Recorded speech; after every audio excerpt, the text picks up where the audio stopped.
Então, a visita do Trump terminou.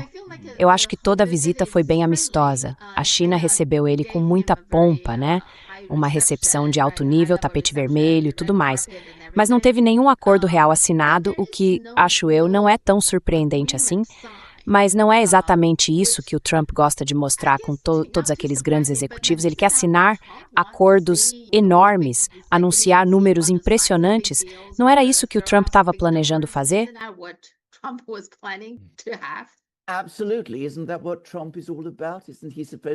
Com certeza.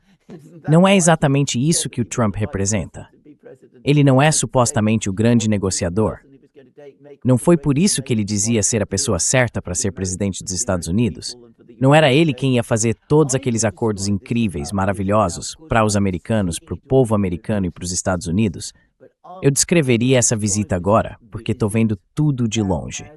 Mas eu diria que foi uma visita extremamente educada da parte da China. Essa é a palavra que eu usaria, educada. Eles não quiseram passar nenhuma impressão de antagonismo ou hostilidade em relação aos Estados Unidos. Então, foram muito educados.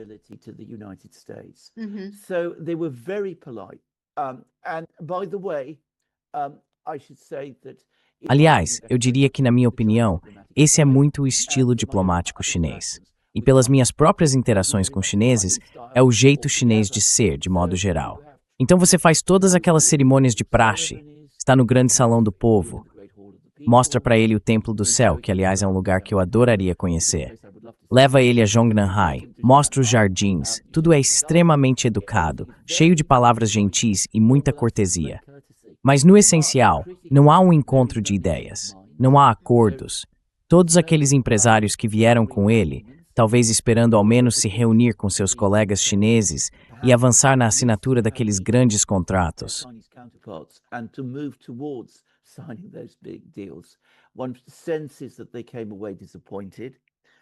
Dá para sentir que eles saíram decepcionados.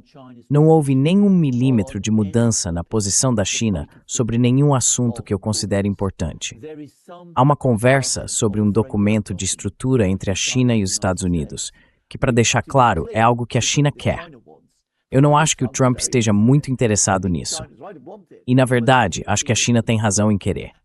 Agora, se eles vão conseguir, é outra história.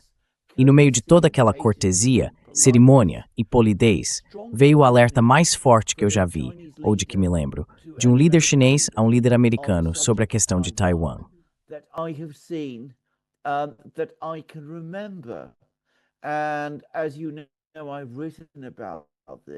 E como você sabe, eu já escrevi sobre isso. E de novo, eu estou citando. Essa foi a tradução em inglês aprovada pelo Ministério das Relações Exteriores. Must, que significa que os Estados Unidos devem ter cuidado. E eu nunca vi, em toda a minha vida, nenhum outro governo, nem o governo soviético, nem o governo russo, nem o governo do Vietnã durante a Guerra do Vietnã, usar essa palavra must antes, dirigida aos Estados Unidos. Os Estados Unidos usam, sim, mas eu nunca tinha visto isso ser feito dessa forma. Muita gente prestou atenção nisso, eu acho.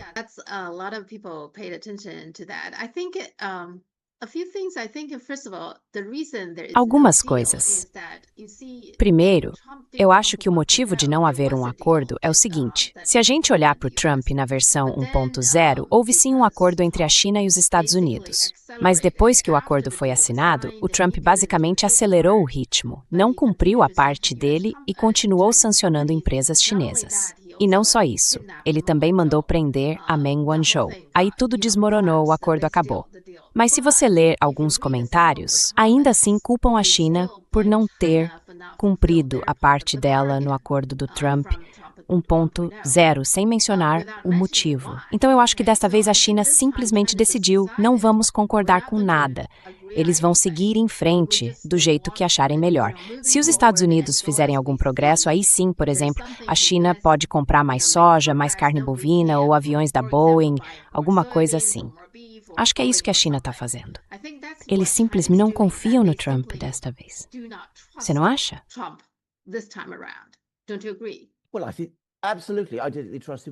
Olha, eu acho que sim, com certeza. Eu não confiava nele nem um pouco. Na verdade, isso foi, de novo, talvez eu não esteja interpretando direito o comunicado chinês sobre o alerta em relação a Taiwan. Mas não tenho dúvida de que a mensagem é bem clara. Houve um comunicado muito interessante sobre os comentários do Xi Jinping ao Trump, em que ele disse algo como: "Nós trabalhamos muito para construir relações entre líderes e esperamos que essas relações sejam cumpridas. Que o que for acordado entre nós seja realmente cumprido." Para mim, aquilo soou, mais uma vez, como um alerta chinês. E, aliás, isso foi repetido no editorial do Global Times, dizendo que a China leva muito a sério as promessas que faz. Se ela assume compromissos, espera que os Estados Unidos também cumpram a parte deles.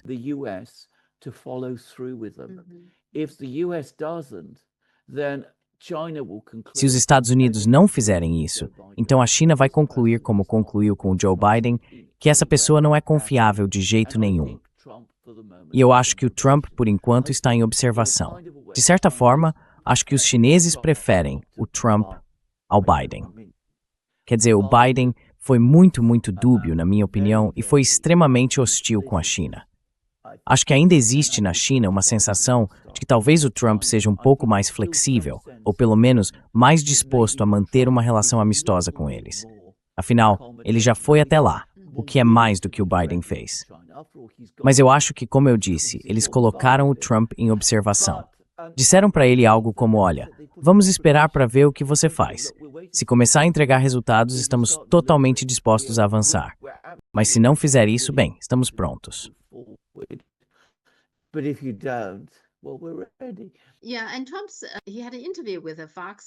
E o Trump, ele deu uma entrevista para um apresentador da Fox, e nessa entrevista ele disse que não apoiava a independência de Taiwan. Então eu acho um pouco incomum o presidente dos Estados Unidos deixar isso tão claro, porque até agora eles sempre mantiveram uma certa ambiguidade, né? Eles gostam de ser bem vagos sobre essa questão de Taiwan. O que eles realmente apoiam? Eles apoiam a política de uma só China? Em princípio, no papel, sim, mas na prática, não. Ao mesmo tempo, fazem várias coisas que mostram claramente que não estão apoiando a política de uma só China. Mas o Trump, pelo menos nessa entrevista, disse: "Eu não apoio a independência de Taiwan." E ele pareceu até meio irritado com a ideia de que alguém em Taiwan queira ser independente. Então isso é meio novo para mim. Fiquei pensando. E ele disse que teve uma longa conversa com Xi Jinping, algo como: "Agora eu entendo Taiwan melhor do que qualquer outro país." Ou algo assim. Então provavelmente o Xi Jinping deu para ele uma boa aula de história. Parece que dessa vez o Trump realmente ouviu. Não sei, essa é a minha impressão.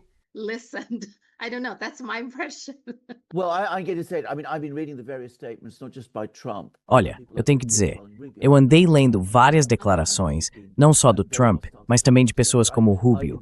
E o Rubio, como a gente sabe, não gosta da China. Ele tem sido bem hostil com a China de modo geral. Mas isso, na verdade, não é algo novo. O que eu acho é que os americanos ficaram surpresos com a força do alerta da China e com o que o Xi Jinping disse sobre Taiwan. E agora eles estão tentando recuar um pouco. Então o Trump volta a dizer coisas como: "Taiwan é longe, não é tão importante, eles roubaram toda a nossa tecnologia." É impressionante como, na visão dele, todo mundo que tem sucesso conseguiu isso roubando tecnologia. Mas enfim, é assim que ele fala. Ele diz: "Ainda não decidi se vou fornecer armas para Taiwan ou não." Esse alerta da China realmente teve impacto.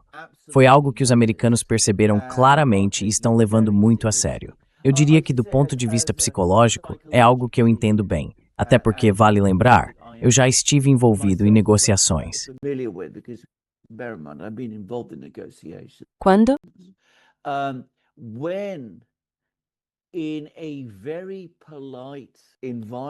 Num ambiente muito educado, uma declaração direta como essa causa um impacto ainda maior. E eu tenho certeza de que a liderança chinesa e o governo chinês entendem isso muito bem. Quero dizer, os chineses entendem de diplomacia como poucos. Eles dominam o assunto, sabem exatamente como ela é conduzida e a melhor forma de transmitir uma mensagem tão forte da maneira mais eficaz possível.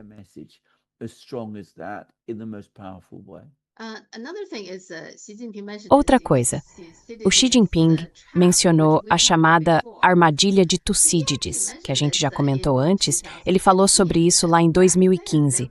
Naquela época ninguém deu muita atenção. Agora eu vejo muita gente falando sobre esse assunto. Qual é a sua opinião sobre isso?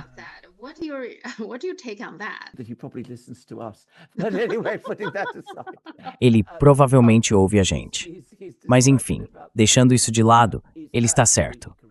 A discussão dele sobre a armadilha de Tucídides está absolutamente correta. A armadilha de Tucídides é uma armadilha que os próprios americanos criaram para si mesmos. Essa ideia de que se nós somos a superpotência e outra superpotência está surgindo, isso exige que sejamos hostis com a China. E como já apontamos quando falamos sobre a armadilha de Tucídides antes, isso é uma leitura completamente errada de Tucídides. Não é o que o próprio Tucídides disse. É, na verdade, uma questão de escolha. Ou os Estados Unidos ficam tranquilos e satisfeitos com o fato de que a China está crescendo e trabalham bem com a China, e os dois países prosperam juntos. Essa é uma opção. E é essa a opção que os Estados Unidos deveriam escolher.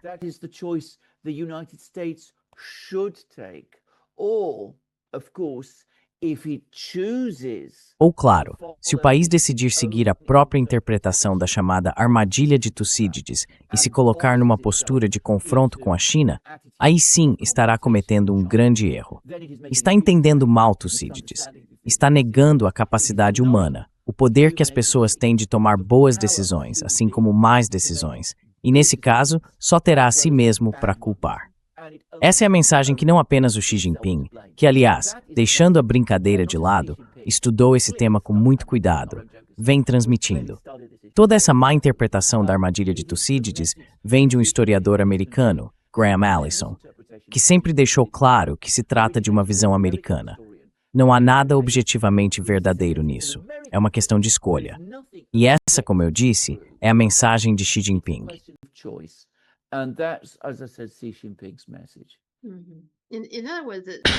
Em outras palavras, o próprio Tucídides não criou esse conceito da armadilha de Tucídides.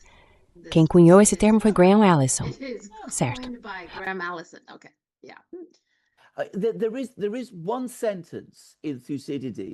Tem uma frase em Tucídides. Ele diz o seguinte: esses foram os vários motivos apresentados pelos espartanos para a guerra contra Atenas. Mas o verdadeiro motivo foi o crescimento do poder ateniense e o medo que isso causou em Esparta. Isso se referia especificamente àquela questão. E em nenhum momento, em nenhum lugar, Tucídides diz que os espartanos não tinham escolha. Foi uma decisão deles, baseada na percepção de uma necessidade objetiva de agir. E o extorsionem completa tinha que frair, para assumir que dizer glatsmates errado.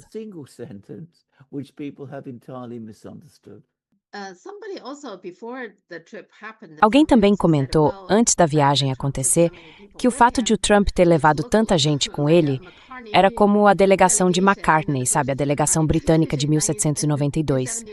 Pois é, se for esse o caso, aquela viagem terminou sem nenhum acordo. Então, nesse sentido, é um pouco parecido.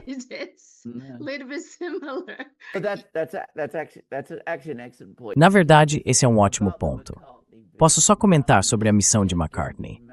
Quero dizer, esse episódio foi mais uma vez amplamente deturpado em boa parte da historiografia ocidental. Foi, eu diria, uma missão comercial mal planejada, mal organizada e conduzida com arrogância. Talvez o pior tipo de missão que os britânicos poderiam ter enviado à China naquela época. E como você bem disse, ela fracassou.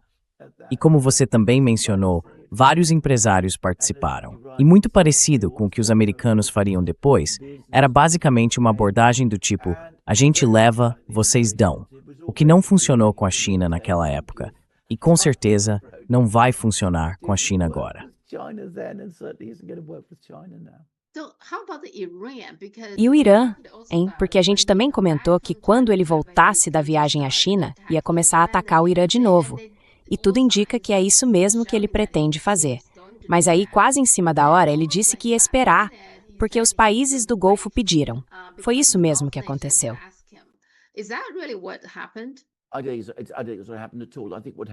Eu não acho que isso tenha acontecido, não. O que eu acho que aconteceu foi o seguinte: os militares dos Estados Unidos chegaram para ele e disseram: Senhor presidente, sentimos muito. Sabemos que o senhor quer que a gente ataque o Irã, mas se atacarmos de novo, já usamos metade das nossas armas. Se atacarmos outra vez, vamos gastar o que restar e não vamos conseguir nada além disso. Na verdade, o Irã, em certos aspectos, como teve mais tempo para se organizar, agora está numa posição militar mais forte do que estava quando a gente atacou pela primeira vez, no dia 28 de fevereiro, quando pegamos eles de surpresa. Então seria um grande erro fazer isso agora.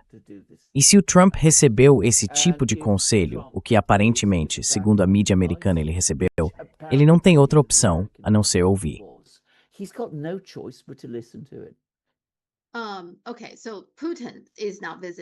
Certo, então o Putin não vai fazer uma visita. Acho que ele já deve estar saindo de Pequim agora. Mas uma coisa, eu não acho que essa viagem tenha sido planejada de propósito logo depois da do Trump. Lembra que o Trump deveria ter vindo antes? Então, essa viagem, pelo que parece, já estava planejada há mais tempo. Acho que sim. O Xi Jinping visitou Moscou no ano passado. Então, essa seria a visita do Putin em retribuição, imagino. Mas, de qualquer forma, o que você acha? E o Putin também levou muita gente com ele, mas nem todos são empresários, certo? Ele levou ministros, o primeiro-ministro, o vice-primeiro-ministro. Então, o que você acha que é o objetivo dele?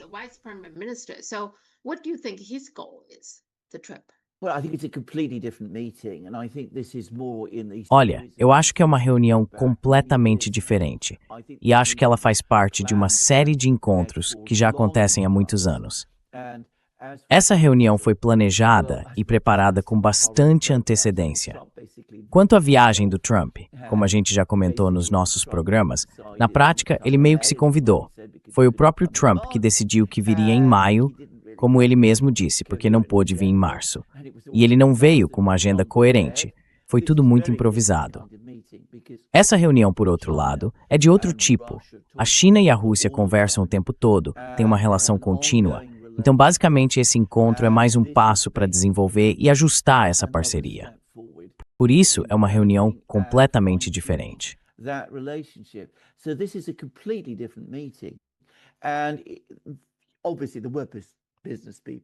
E, obviamente, havia empresários, como você mencionou, e também acordos comerciais. E é bem provável que, com o tempo, eles avancem com esse gasoduto de que se fala há tanto tempo. Mas o diálogo principal é entre os dois governos. Então, de um lado você tem os ministros e do outro os ministros também. São eles que se reúnem, conversam e definem as várias linhas de contato e cooperação. Um amigo meu, que estava em Moscou no dia 9 de maio, me contou que uma das coisas que mais chamaram a atenção dele foi o número muito maior de visitantes chineses presentes na Praça Vermelha. Não estou falando de soldados desfilando, mas de visitantes mesmo. E também de oficiais militares chineses convidados, em uma quantidade que ele nunca tinha visto antes.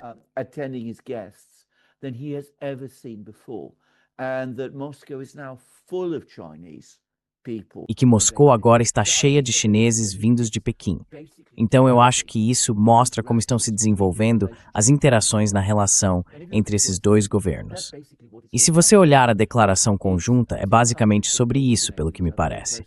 São dois países que se coordenam de forma muito próxima. Aliás, eu recebi algumas informações de uma fonte russa sobre como Xi Jinping e Putin se comunicam. E ao que tudo indica, eles não falam muito ao telefone, por receio de serem ouvidos.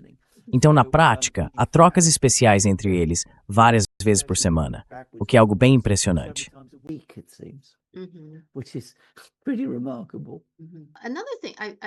Outra coisa que muita gente está comentando na mídia chinesa e que eu também tenho curiosidade é qual é o objetivo final da Rússia nessa guerra na Ucrânia.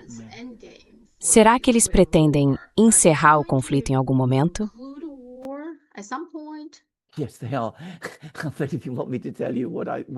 Sim, eles estão. Não sei se você quer que eu diga qual é o plano final deles. Sabe de uma coisa? Acho que isso muda o tempo todo. E um dos motivos dessa mudança é que o próprio Ocidente também está mudando. Se a gente pensar lá em 2023, era uma questão existencial. Eles sentiam que estavam sendo atacados, que o Ocidente estava fornecendo todas aquelas armas para a Ucrânia, que a Ucrânia estava lançando ofensiva em direção ao Mar Negro e que ia cortar a Crimeia. Os russos precisavam derrotar isso. Os Estados Unidos reduziram no último minuto. Its aid for Ukraine over the last year.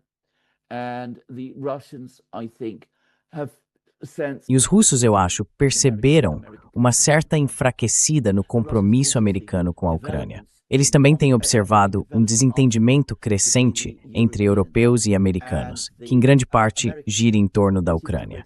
Isso, na minha opinião, acabou influenciando a forma como a Rússia está agindo. Agora, o que eu acho que é a ideia russa nesse momento? Eles sentem que estão muito perto, realmente muito perto, de conquistar a região chamada Donbass, que é o principal campo de Ucrânia. Basicamente, restam-lhe cidades.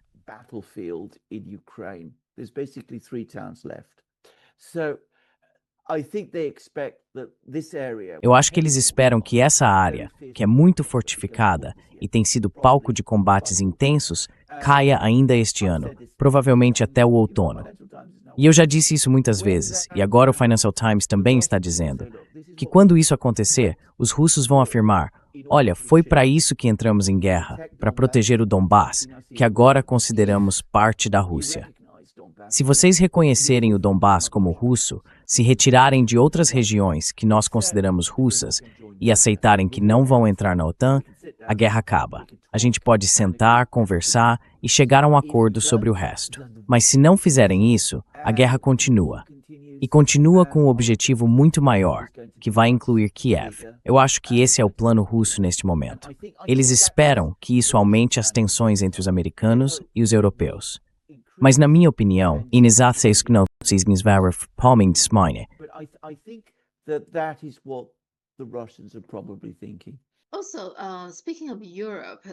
E falando da Europa, com esses três países, China, Rússia e os Estados Unidos, seus líderes e representantes se encontram, fazem reuniões e tudo mais. Onde é que a União Europeia, ou melhor, a Europa, entra nisso tudo? Inclusive no papel da Europa para acabar com a guerra na Ucrânia. E, num sentido mais amplo, qual é o lugar da Europa nesse cenário?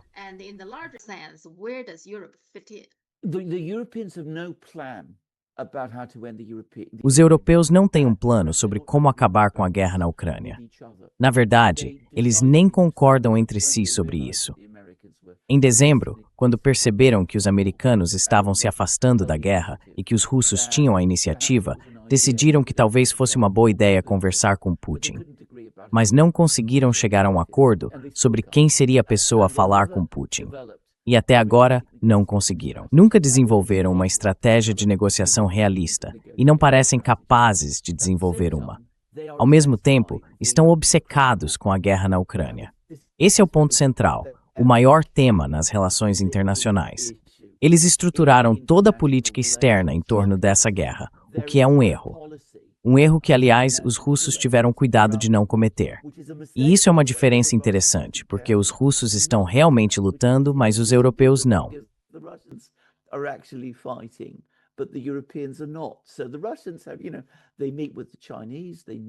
Os russos, por exemplo, se reúnem com os chineses, se reúnem com os indianos. Eles não dizem algo como, vocês têm que nos apoiar 100% nisso, ou organizem toda a política externa de vocês em torno disso. Mas os europeus insistem em fazer exatamente isso. E isso está tornando muito difícil para a União Europeia ter uma política externa que faça algum sentido, seja com a China, com os Estados Unidos ou com outros países agora. E eu tenho que dizer, para mim parece que os europeus estão obcecados com esse único tema, divididos entre si, e não estão realmente pensando, como deveriam, sobre o papel da Europa no mundo e o que ela deveria fazer.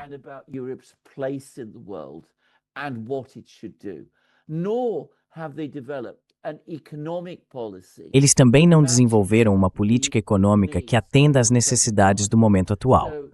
A China tem uma, sem dúvida. Os Estados Unidos, bem, tentam uma coisa, fazem outra, mas pelo menos pensam em política econômica. Os russos têm uma política econômica, quer dizer, eles têm uma estratégia de desenvolvimento, e eu acho que os chineses entenderiam isso até certo ponto, porque é em parte inspirada na China, digamos assim.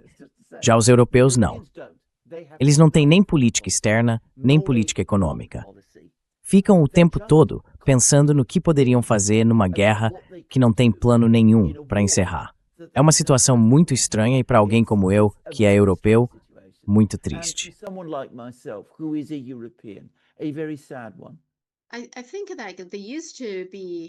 Eu acho que antes existia uma aliança bem próxima com os Estados Unidos. E agora os Estados Unidos estão meio que dizendo, olha, cada um por si. A gente quer cuidar dos nossos próprios interesses e tudo mais. Então agora eles não sabem bem o que fazer.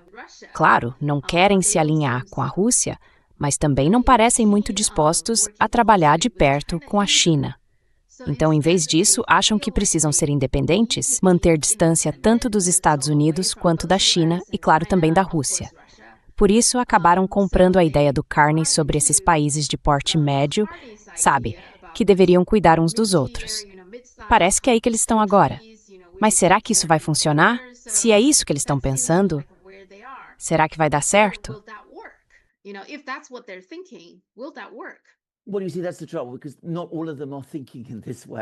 Olha, esse é o problema, porque nem todos pensam dessa forma.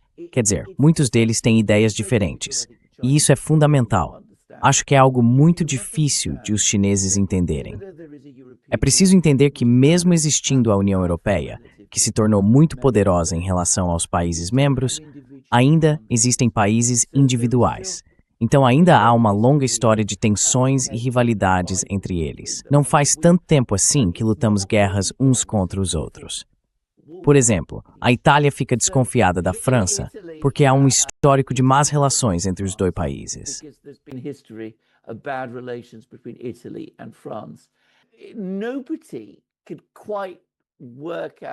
Ninguém conseguiu encontrar uma estratégia que agradasse todo mundo. Quer dizer, se a Alemanha se rearmar, isso não assusta só a França, assusta também a Polônia. E aí entram todas essas dinâmicas em jogo. Claro, o que eles poderiam fazer é buscar uma política real de estabilidade e paz, tentar manter boas relações com os vizinhos, o que inclui a Rússia, e também com os vizinhos mais distantes, como a China. Mas isso, claro, é algo que, como você mesmo disse, eles estão sendo forçados a fazer, a dar passos que não querem dar e que acabam reconhecendo algumas das realidades.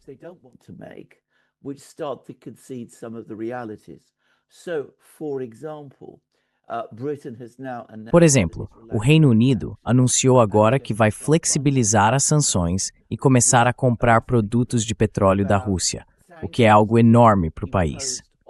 Sobre as sanções impostas a uma fabricante chinesa de chips, porque foi essa empresa chinesa que substituiu a fabricante holandesa, que, bom, todo mundo já conhece essa história. Eu não lembro o nome da empresa, mas tenho certeza de que você lembra. Então há toda essa discordância, esse debate. E, como eu disse, um certo reconhecimento da realidade. Mas ainda falta aquela capacidade mais ampla de olhar além do problema e dizer, olha, nós somos a Europa, estamos aqui, o que precisamos fazer? No momento, simplesmente não temos isso.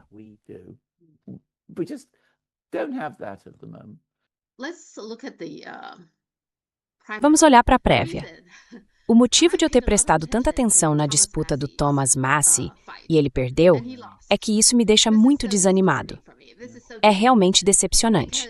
Porque o Thomas Massie ganhou muita atenção quando trabalhou com o O'Connor para forçar, com sucesso, o governo Trump a divulgar o arquivo do Epstein. E, na minha opinião, isso foi uma grande conquista. Mas agora ele está sendo punido por ter feito a coisa certa, não é?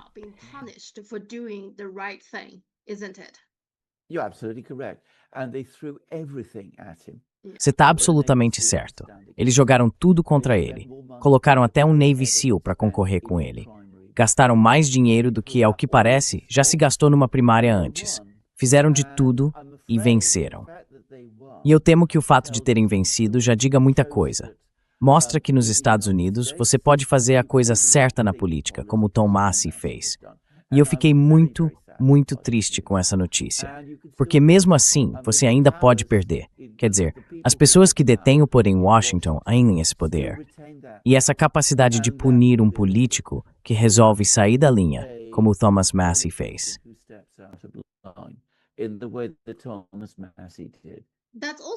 Isso também mostra que o Trump, mesmo não sendo muito popular entre o público americano neste momento, ainda tem muita força dentro do partido, não é? Absolutely he does. I think that's another Com certeza ele tem. Acho que essa é outra lição extremamente importante. Quer dizer, o controle dele sobre o Partido Republicano parece tão forte quanto antes. O que eu diria é que o Massie não foi tão agressivo em reagir quanto poderia ter sido. Ele é basicamente um cara gentil. Mas sabe, ele poderia ter rebatido, e na verdade rebateu. Só que, com tudo o que temos agora nos Estados Unidos, o escândalo fracassado do Epstein, que todo mundo conhece, o Irã, um completo desastre, problema atrás de problema, o Donald Trump ainda consegue exercer uma influência extraordinária sobre a base dele. E essa é uma realidade que a gente precisa encarar, por mais desconcertante que pareça para nós.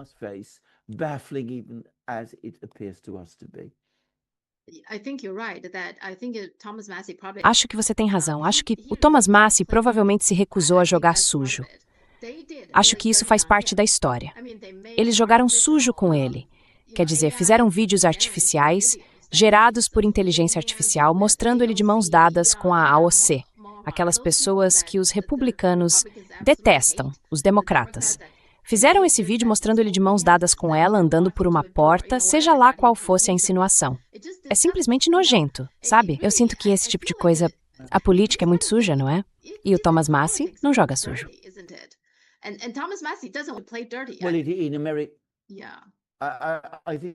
Olha, nos Estados Unidos eu acho que é isso mesmo. Eu tenho que dizer, a política americana sempre foi suja nesse nível. Quer dizer, é grosseira, meio cafona até, de um jeito que eu sempre lembro. O Thomas Massie simplesmente não é esse tipo de pessoa. Ele não sabe jogar sujo. E claro, o outro lado sabe. E quando o outro lado faz isso e você não faz, você fica em desvantagem. Infelizmente. É isso mesmo, com certeza.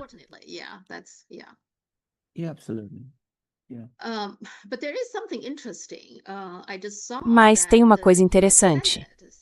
Eu acabei de ver que o Senado dos Estados Unidos fez uma votação para avançar a resolução dos poderes de guerra. E um dos senadores que votou junto com os democratas foi o republicano da Louisiana, Bill Cassidy. E o Bill Cassidy é mais um daqueles que tiveram o Trump apoiando o adversário dele.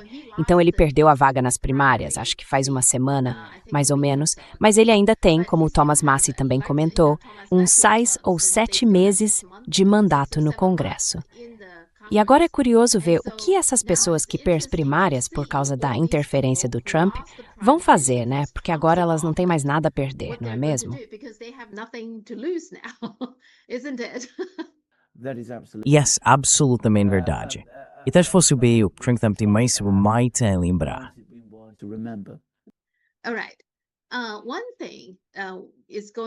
Certo. Uma coisa que está acontecendo e que eu acho realmente notável nos Estados Unidos, se é que há algum motivo para esperança, é que existe uma oposição muito forte contra todos esses data centers. As pessoas estão se organizando agora contra eles. O mais recente é em Utah. Não sei se você conhece um cara chamado Kevin O'Leary. Ele é um bilionário do Canadá, famoso por um programa chamado Shark Tank. Enfim, esse cara, o Kevin O'Leary, quer construir um data center em Utah, numa área de 40 mil acres. E, se for construído, vai consumir mais eletricidade do que todo o estado de Utah. Mesmo assim, o condado acabou aprovando o projeto, acho que foram 3 conselheiros, e os 3 aprovaram por unanimidade. Agora, o pessoal desse condado está completamente revoltado. Eles vão fazer, pelo que entendi, um abaixo-assinado para colocar a questão em votação e tentar reverter a decisão que foi tomada.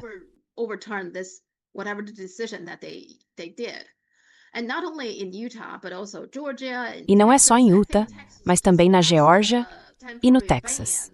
Acho que o Texas acabou de aprovar uma proibição temporária de todos os data centers por 1 ano, ou algo assim. Então veja só, os data centers viraram um assunto importante. Isso provavelmente vai ter peso em novembro, porque eu já vi alguns anúncios. Alguns candidatos para a eleição de novembro estão dizendo coisas como eu vou proibir totalmente ou sou contra os data centers e por aí vai.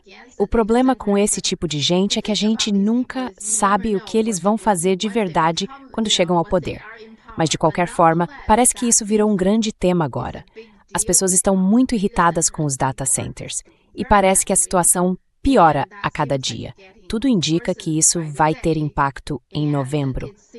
Você vê algo parecido no Reino Unido, na Grã-Bretanha, ou isso é só nos Estados Unidos?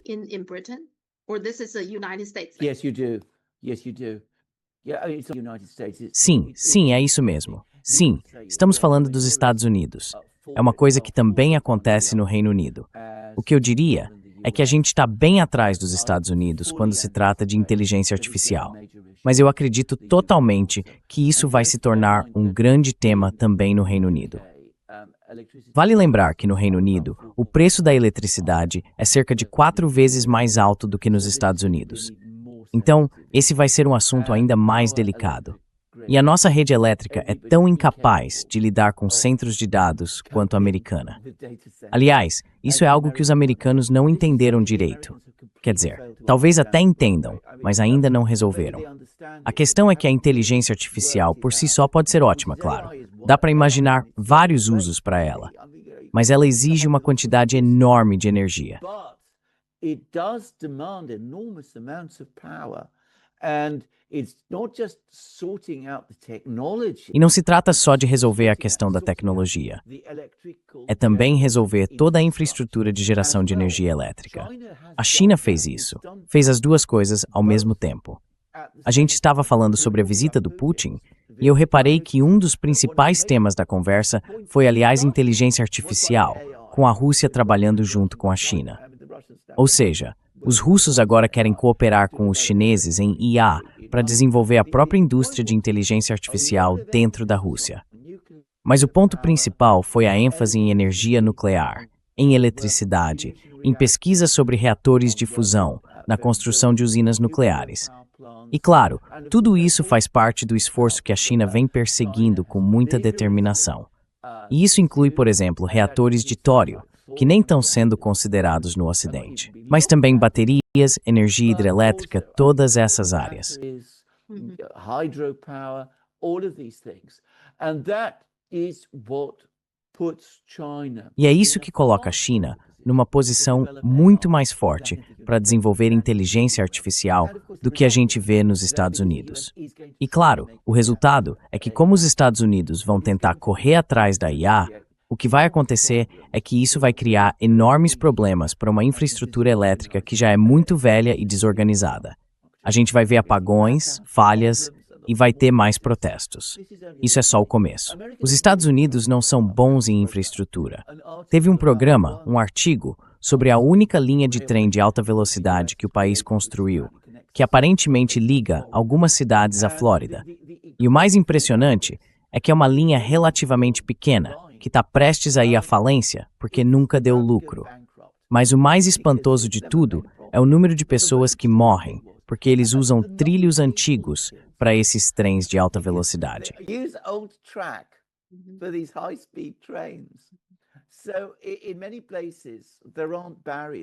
Em muitos lugares não existem barreiras, sabe, quando acontecem cruzamentos de estrada. Quer dizer, cruzamentos de estrada em linhas de trem de alta velocidade é até difícil de imaginar. Mas, aparentemente, os carros tentam atravessar, os trens vêm em alta velocidade e muita gente acaba morrendo. Na China, por exemplo, jamais se construiria trens de alta velocidade usando esse tipo de trilho. É claro que eles criam novas linhas férreas e colocam os trens de alta velocidade nelas. Agora, com os data centers, acontece algo parecido. A infraestrutura elétrica necessária para eles não dá para ter inteligência artificial sem a energia para sustentar isso. Simplesmente não funciona. E eu estava dizendo que é exatamente isso que aconteceu com os trens de alta velocidade nos Estados Unidos, onde tentaram implantá-los, usaram trilhos antigos. E isso acabou resultando na morte de muita gente.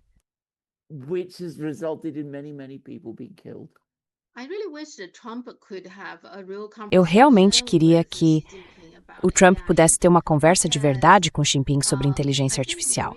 Porque eu acho que o motivo de tanta gente odiar esses data centers é, na verdade, um reflexo de quem basicamente odeia a IA. muita gente simplesmente não gosta de inteligência artificial porque sente que está perdendo o controle sobre isso. E os bilionários, sabe, as pessoas por trás dessas IAs estão ganhando cada vez mais controle sobre tudo.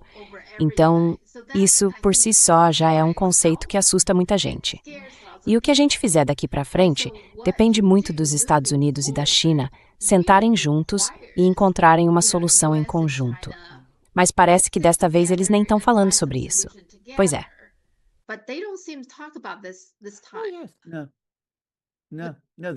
Não, não. Eles não fazem isso. Mas nunca fazem.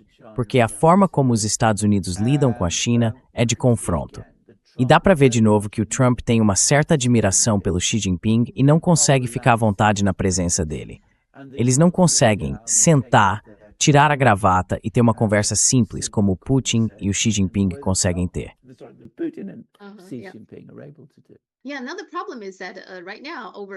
Outro problema é que neste momento, mais de 50% dos Estados Unidos está enfrentando seca.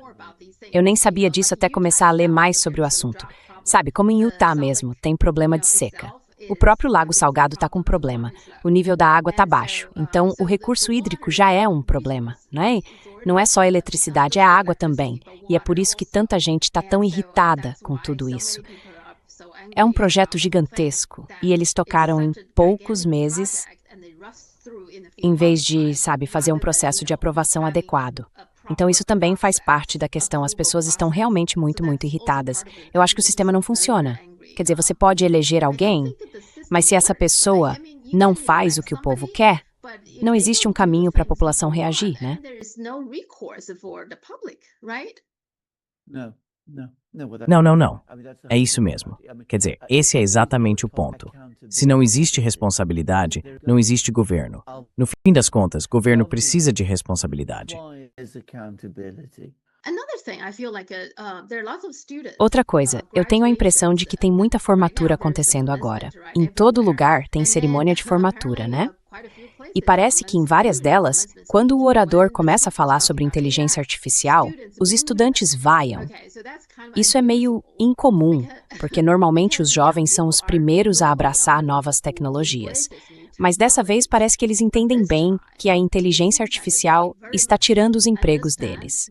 Então, eles não gostam de IA do mesmo jeito que gerações anteriores gostaram das novas tecnologias. Interessante, né? E essa é muito, muito interessante. E tenho certeza que isso não é assim na China. Bom, porque a China tem um jeito diferente de cuidar das pessoas quando elas ficam sem trabalho ou, sabe, em situações assim. E isso faz parte da conversa, que é o que... Eu acho que as pessoas confiam no sistema. Essa é uma diferença fundamental. Na China, as pessoas têm confiança. No Ocidente, não têm. No fim das contas, é isso que faz toda a diferença. Sim, com certeza. E nesse ponto isso é importante, porque quando você tem oligarcas controlando a inteligência artificial, alguém precisa conter esses oligarcas, certo? Só que, neste momento, nos Estados Unidos, não há ninguém controlando esses oligarcas. Enquanto isso, na China, as grandes empresas de tecnologia ainda estão sob o controle do governo. É isso. Então, essa é uma grande diferença, com certeza. Não existem oligarcas na China. Quer dizer, essa é a diferença fundamental. Eu sinto que, de um modo geral, a gente está sempre sendo meio enganado pela tecnologia. Lembra quando a World Wide Web apareceu pela primeira vez? Eu lembro muito bem que o Bill Gates escreveu um livro chamado A Estrada do Futuro. O que ele dizia era que a internet era algo tão incrível que, finalmente, a ideia do Adam Smith sobre informação perfeita poderia se tornar realidade, certo? O Adam Smith acreditava que o sistema funcionaria melhor quando todo mundo tivesse acesso à informação perfeita. Assim, os consumidores poderiam comparar facilmente todos os preços, por exemplo. Então, o Bill Gates dizia, agora com a internet é só clicar aqui e ali, dá para comparar tudo. Mas até hoje, isso na verdade nunca aconteceu.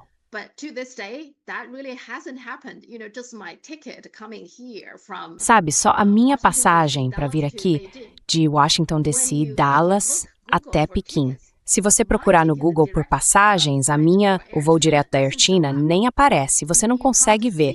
Eu só sabia porque conheço, sei que a Air China tem um voo direto de Dallas para Pequim, então fui direto no site da companhia. Mas se você procurar no Google ou usar o Expedia, sabe, esses sites que ajudam a achar passagens, eles não mostram. Existe um voo direto de Dallas para Pequim, ou seja, até hoje a gente ainda não tem informação perfeita. Então, eu sinto que a gente é enganado toda vez que aparece uma nova passagem cheia de promessas que vai beneficiar todo mundo. Mas não é bem assim, né? Não, eu não concordo. Quer dizer, eu concordo totalmente com você. Acho que isso tem potencial para acontecer. Mas veja, o problema com a tecnologia é que, no fim das contas, o jeito como ela se desenvolve depende de quem está no controle.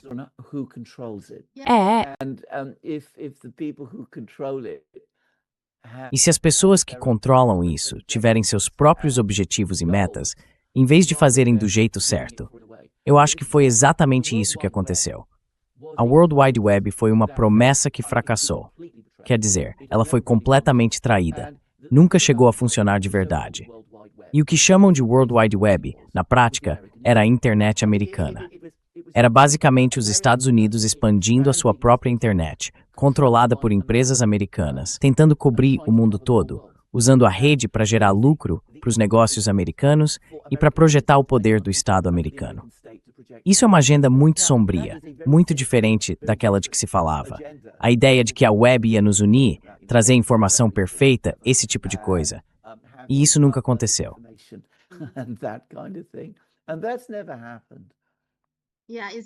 Em vez disso, o que a gente tem são oligarcas, né? Todos aqueles oligarcas das grandes empresas de tecnologia. Isso mesmo, oligarcas.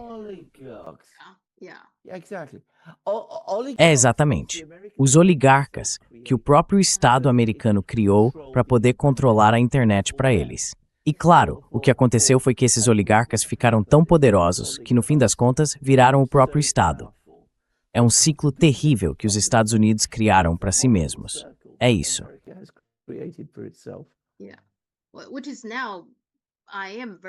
Então, agora, eu sou bem cético em relação a toda essa coisa de inteligência artificial. Sabe, eu quero enxergar isso do jeito que a China vê, como uma ferramenta. Mas tem uma coisa, eu não gosto dessa ideia de que a IA controla tudo agora, de que ela substitui tudo, domina tudo. Eu não acho que a China esteja fazendo isso. A China vê como uma ferramenta útil com a qual eles vão continuar trabalhando. Mas às vezes tem oportunidade de acordo com isso. É diferente de lidar com isso.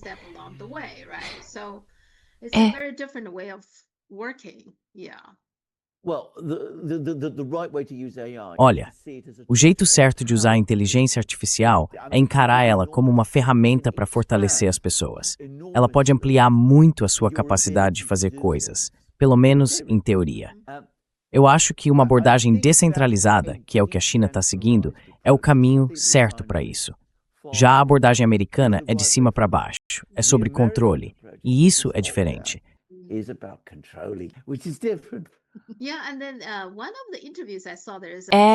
E aí, em uma das entrevistas que eu vi, tinha um especialista em China, um cara de Hong Kong, esqueci o nome dele, e ele dizia que em relação a políticas de inteligência artificial e coisas assim, o problema para ele com o governo chinês é que qualquer modelo ou qualquer coisa em que os desenvolvedores de IA estejam trabalhando, o governo sempre quer que exista uma forma de parar aquilo.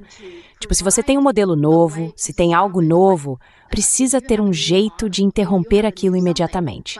Precisa de um botão ou alguma coisa para poder controlar, para desligar. Pois é, ele acha que isso é uma má ideia. Mas eu acho que é exatamente o que a gente precisa, né? Por que não ter algo melhor? É uma tecnologia tão poderosa e mesmo assim parece que ninguém quer controlar.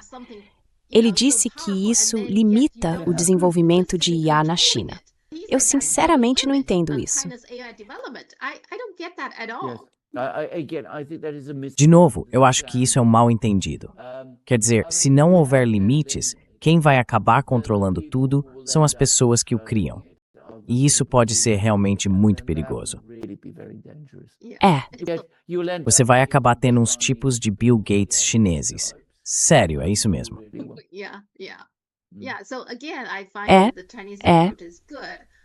É. Yeah. Então, de novo, eu acho que a abordagem da China é boa enquanto o governo dos Estados Unidos parece não dar atenção a essa parte. Vocês fazem o que quiserem, né? Desde que consigam derrotar a China. Então, lembra dessa parte do argumento, aquele cara, o Kevin O'Leary, que está dizendo que o projeto dele em Utah é bom?